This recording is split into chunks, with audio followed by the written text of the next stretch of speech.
الرحمن الرحیم وصلی اللہ علی محمد وآلہ الطاہرین اللہم صلی علی محمد وآل محمد۔ میں پہلے آج کی جو مناسبت ہے اس کے بارے میں مختصر سا آپ کی خدمت میں بیان کروں گا، اور پھر اس کے بعد جو مسئلہ ہے، جو کلاس کا سلسلہ چل رہا، اسے آگے بڑھائیں گے انشاءاللہ۔ تو آج جو مناسبت ہے، آج کون سی تاریخ ہے؟ رمضان المبارک کی کتنی تاریخ ہے؟ آج 10 تاریخ ہے۔ 10 تاریخ رمضان المبارک کی وہ تاریخ ہے جس دن پیغمبر اسلام کی ایک زوجہ، جن کا نام کیا ہے؟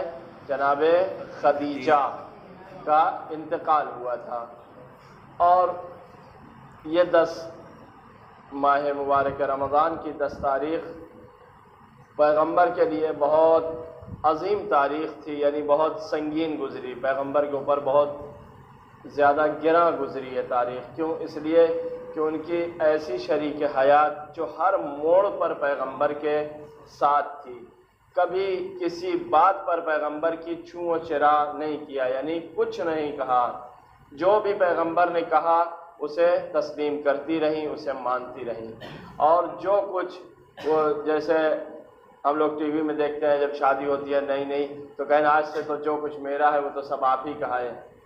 یہ صرف کہنے کی بات ہے آج کی عورتوں میں، لیکن جناب خدیجہ نے یہ کر کے دکھایا۔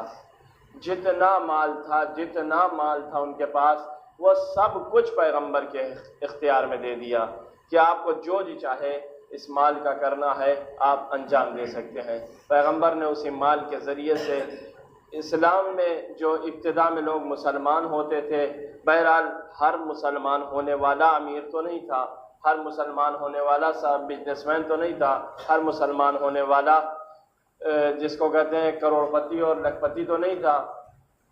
غریب، غربا، فقیر، مسکین، جس کی کوئی پناہ گاہ نہیں تھی، اسے یہ نظر آ رہا تھا کہ کم سے کم اگر مسلمان ہو جاؤں گا تو 2 ٹائم کا کھانا تو پکا ہے۔ علیکم السلام۔ اگر مسلمان ہو جاؤں تو 2 ٹائم کا کھانا تو ملنا ہی ملنا ہے۔ لہٰذا ایسے بھی غریب لوگ آ کر مسلمان ہونے لگے۔ اب ان کا خرچ کون اٹھائے؟ ان کو کھانا کہاں سے دیا جائے؟ ان کو کپڑے کیسے پہنائے جائیں؟ یہ سارا کام پیغمبر کی ہمت اس وقت بڑھ گئی جب جناب خدیجہ نے اپنی ساری دولت پیغمبر کے سامنے رکھ دی اور کہا یا رسول اللہ، آپ کو جیسے خرچ کرنا ہے اسلام کے لیے میری اس دولت کو خرچ کر دیں۔ تاریخ میں ملتا ہے کہ وہ دولت کتنی تھی؟ وہ دولت اتنی تھی کہ جناب خدیجہ نے جب اپنی دولت کو یعنی سکوں کو ڈھیر لگوایا تو اونٹ پر کھڑے ہو کر ایک آدمی، بلند قامت آدمی، یعنی آج کے حساب سے 7 فٹ کا آدمی، اگر اونٹ کی پشت پر کھڑا ہو کے اس پار دیکھنا چاہے تو وہ نہیں دیکھ سکتا، یعنی اتنا اونچا ایسے ڈھیر ہو گیا ہے دولت کا، سکوں کا، پیسوں کا۔ اتنی دولت جناب خدیجہ کے پاس اس وقت تھی، جس کو انہوں نے پیغمبر کے حوالے کر دی اور کہا یا رسول اللہ، آپ اسلام کے راہ میں انہیں خرچ کر سکتے ہیں۔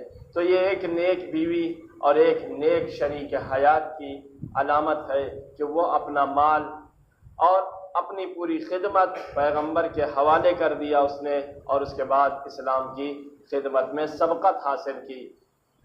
قرآن مجید کی ایک آیت ہے کہ جس میں یہ ہے کہ سورہ واقعہ کی یہ آیت ہے کہ والسابقون السابقون اولئک المقربون۔ تو جناب خدیجہ انہی لوگوں میں سے ہیں کہ جنہوں نے سبقت کی، ہر کام میں، اسلام لانے میں بھی سبقت کی اور اسلام پر مال لٹانے میں بھی خرچ کی۔ آدمی کہتا ہے جان لے لو، پیسے کی بات مت کرو، لیکن ہم نے جناب خدیجہ کو ایسا نہ دیکھا، اپنی پوری دولت پیغمبر کے اور اسلام کے نام کر دی۔ تو یہ جناب خدیجہ ہے۔ اب جناب خدیجہ کی ولادت کب ہوئی ہے؟ جناب خدیجہ کی ولادت جو ہے وہ 35، یہ جو ابھی ہمارا 2019 چل رہا ہے اس کا 35 جب تھا، یعنی 555 عیسوی، 555 عیسوی جب تھا، تو اس 555 عیسوی میں جناب خدیجہ کی ولادت ہوئی ہے۔ اور اس کے بعد جناب خدیجہ کے والد کا نام خویلد ہے، خویلد، جناب خدیجہ کے والد کا کیا نام ہے؟ خویلد. اور ماں کا نام کیا ہے؟ فاطمہ بنت زائدہ. فاطمہ بنت زائدہ.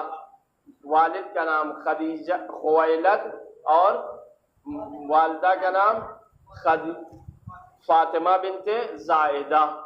اور امام علی کی والدہ کیا نام ہے؟ فاطمہ بنت اسد. امام حسین کی والدہ کا کیا نام ہے؟ فاطمہ بنت محمد.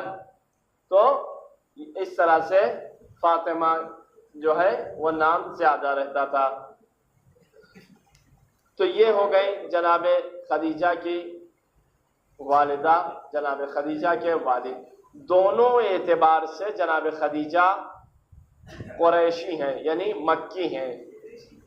ہاں، مکے کی رہنے والی ہیں. یعنی چونکہ والدہ جو ہے وہ بھی اسی نسل سے ہیں اور والد جو تھے وہ بھی اسی نسل سے تھے، یعنی جس نسل سے پیغمبر ہیں اسی نسل سے ان کا بھی نسب وہیں جا کے تمام ہوتا ہے. لہذا جناب خدیجہ دونوں طرف سے قریشی ہیں. اور اس کے بعد جناب خدیجہ کے الگ الگ روایتوں میں الگ الگ چیز میں نے دیکھی آج رات میں کہ ان کے فرزند ہیں جناب قاسم، زینب، رقیہ، ام کلثوم اور فاطمہ. اس طرح سے جناب خدیجہ کے بچوں کے نام ہے، جس میں سے صرف ایک ہی بیٹی باقی رہتی ہے رسول کی وفات کے وقت، جس کا نام ہے فاطمہ جناب سیدہ. صرف وہی بچتی ہیں. اور یہ جتنے بچے تھے ان کا انتقال ہو گیا. اس کی بنیاد پر پیغمبر کو قریش ابتر کہنے لگے، اس لیے کوئی بچہ بچ ہی نہیں رہا ہے. کوئی 2 سال میں، کوئی پیدا ہوتے ہی، کوئی 8 سال میں، کوئی 6 سال میں دنیا سے چلا جا رہا ہے. لہٰذا پیغمبر کو یہ طعنہ دیا جا رہا تھا کہ تم تو ابتر ہو، تمہارے ہاں تو اولاد ہی نہیں ہو پاتی، تمہارے ہاں تم کو تو بچے ہی نہیں سہتے. تو اس لیے پیغمبر کو ابتر کہا جاتا تھا. تو جناب خدیجہ اس طرح سے ان کی زندگی گزری. جناب خدیجہ نے 2 چیز کا اپنی زندگی میں بہت زیادہ خیال رکھا. ایک یہ کہ ہر وہ کام کرتی تھیں جو ان کے شوہر کو پسند تھا، اپنی مرضی سے کوئی کام نہیں کرتی تھیں. اور دوسرا کام یہ تھا کہ وہ اس طرح سے زندگی گزارتی تھیں جیسا کہ ان کے شوہر کی مرضی ہوا کرتی تھی. اپنے شوہر کی پسند کا کام انجام دیا کرتی تھی اور زندگی اس طرح سے گزارتی تھی کہ جیسے ان کے شوہر چاہتے تھے. اور اس کے بعد جو ہے جیسے مثلا ان کو زرد رنگ کا کپڑا، پیغمبر کو زرد رنگ بہت پسند تھا، تو جناب خدیجہ اکثر ملابسہا کیا ہوا کرتا تھا؟ زرد رنگ کا ان کا کپڑا ہوا کرتا تھا، اس لیے کہ پیغمبر کو بہت پسند تھا. یہ کچھ خصوصیتیں ہیں. اور اسلام سے پہلے جناب خدیجہ کی القاب تھے. جناب خدیجہ کو اسلام سے پہلے 2 لقب سے یاد کیا جاتا تھا. طاہرہ، وہ زمانہ جب عورتوں کا بچنا بہت مشکل ہوا کرتا تھا، اس زمانے میں جناب خدیجہ کو طاہرہ کہا جاتا تھا. اور سیدۃ قریش، یعنی قریش کی سیدہ، یہ 2 لقب تھے جناب خدیجہ کے بارے میں. یہ مختصر سی معلومات جناب خدیجہ کے سلسلے میں تھی جو میں نے آپ کی خدمت میں عرض کر دی. وصلی اللہ علی محمد وآلہ الطاہرین.